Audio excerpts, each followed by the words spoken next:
साई राम सबको। ओम साई राम। कैसे हैं आप सब सारे। मैं साई नेहा साई गीता चैनल के थ्रू एक और एक्सपीरियंस आप सबके साथ शेयर कर रही हूँ। ये मेरा अभी रिसेंट दशहरा वाले दिन, जिस दिन बाबा की महासमाधि दिवस था, उस दिन हुआ मेरे साथ।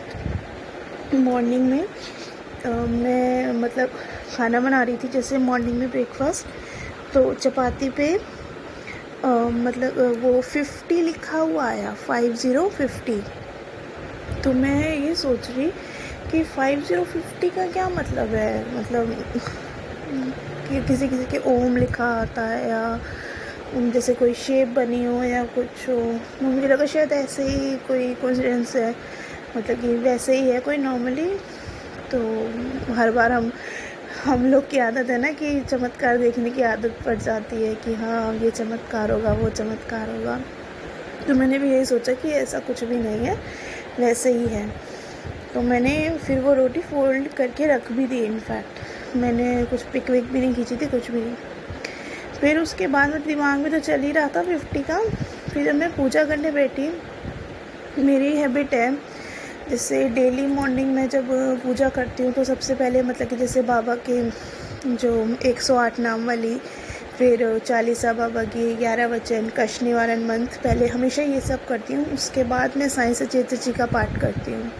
लेकिन उस दिन क्या हुआ मुझे नहीं पता। मैंने कहा चल आज पहले साई सचेत जी का पाठ कर लेती हूँ, फिर उसके बाद बाकी करती हूँ।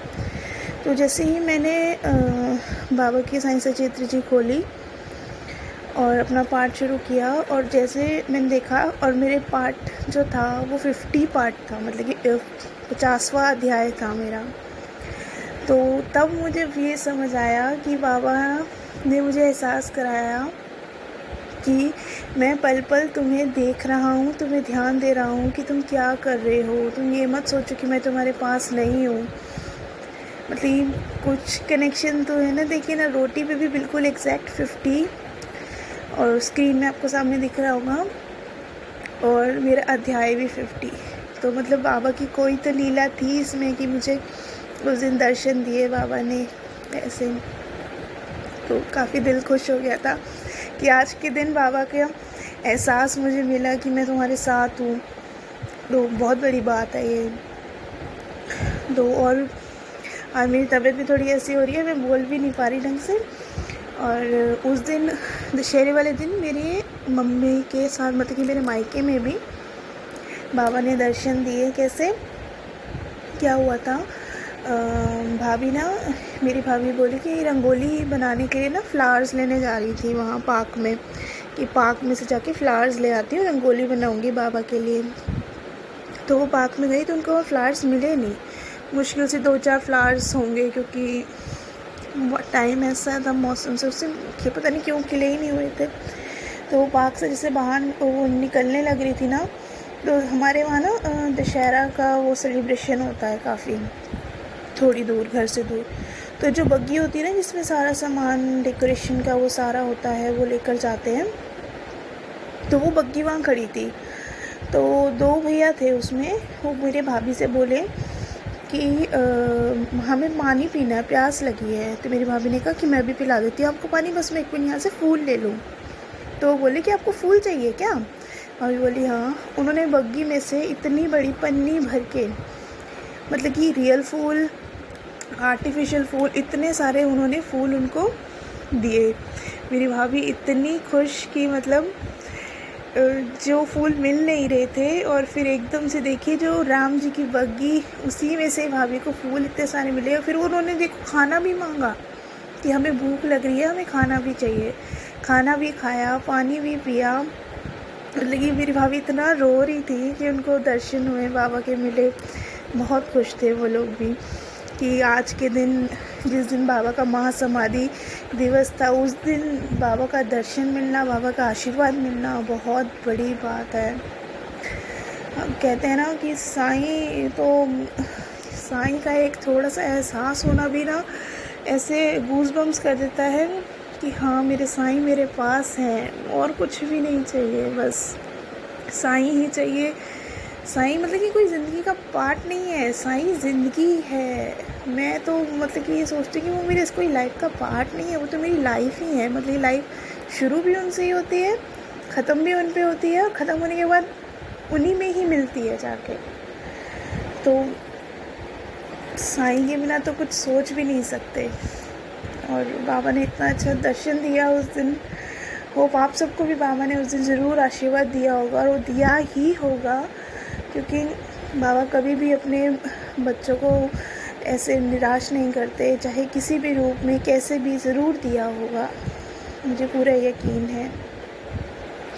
और मैं गीता जी का वो भी सुन रही थी, जब गीता जी शिरडी में थी, तो वहाँ पे वो उनकी बात कर रहे थे ना, साईं सचित्र जी की, कि लोग इनको किताब किताब कहते हैं। और मैं भी इस बात से बिल्कुल सहमत हूँ, गीता जी की इस बात से, कि साईं सचित्र जी को कभी किताब नहीं कहना चाहिए। हम जैसे बाबा की हमारी जो मूर्ति है, हम उन्हें बाबा का स्वरूप कहते हैं, है ना। हम मूर्ति भी नहीं कहते उन्हें, हम उन्हें स्वरूप कहते हैं। तो ये जो साईं सचित्र जी है ना, ये बाबा का एक लिखित स्वरूप है साक्षात। जो मन्नत हमारी बाबा की मूर्ति वाले स्वरूप से पूरी होती है ना, वही मन्नत हमारी बाबा के ये लिखित स्वरूप से पूरी होती है। वो स्वरूप हम मतलब कि उनको स्नान करा सकते हैं, सब कुछ है, लेकिन ये भी स्वरूप ही है बाबा का, ये कोई किताब नहीं है। ये मेरे बाबा का स्वरूप है। जैसे मूर्ति है वैसे ही ये एक किताब की मूर्ति है, किताब का स्वरूप है ये मेरे बाबा का। इसको कभी किताब मत कहो, स्वरूप ही कहो। ये मेरे बाबा का लिखित साक्षात स्वरूप है। इस पे मतलब कि ये स्वरूप ऐसा है ना कि आँख बंद करके हम इस पे विश्वास करते हैं। हमें जो जवाब चाहिए हमें वो इनसे मिलता है। हम बाबा के आगे बैठते हैं, मूर्ति के स्वरूप के आगे बैठते हैं, बाबा के उनसे पूछते हैं, मूर्ति कभी जवाब नहीं दे पाती है ना, लेकिन मेरे बाबा का ये जो लिखित स्वरूप है ये हमें हर पल जवाब देता है। कभी आजमा के देखो, दिल से एक बार क्वेश्चन पूछो बाबा से, और बिना देखे आँख बंद करके कोई भी पेज खोल दो, और उन दोनों पेज जो सामने होंगे ना आपके, उन दोनों पेज को पढ़ो।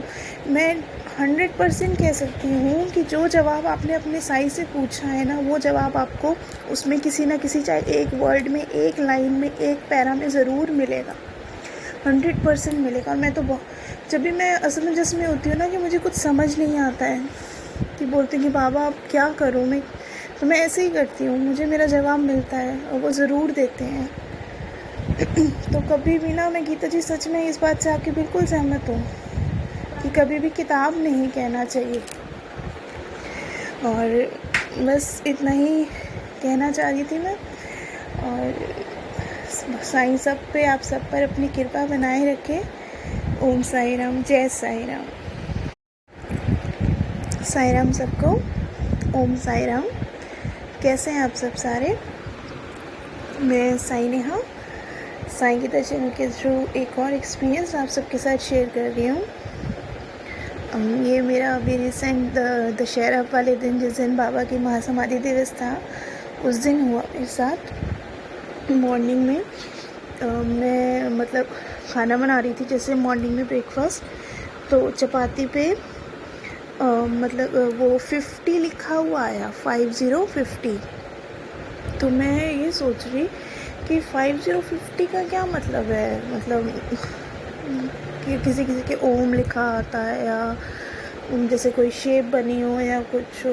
मुझे लगा शायद ऐसे ही कोई कोइंसिडेंस है।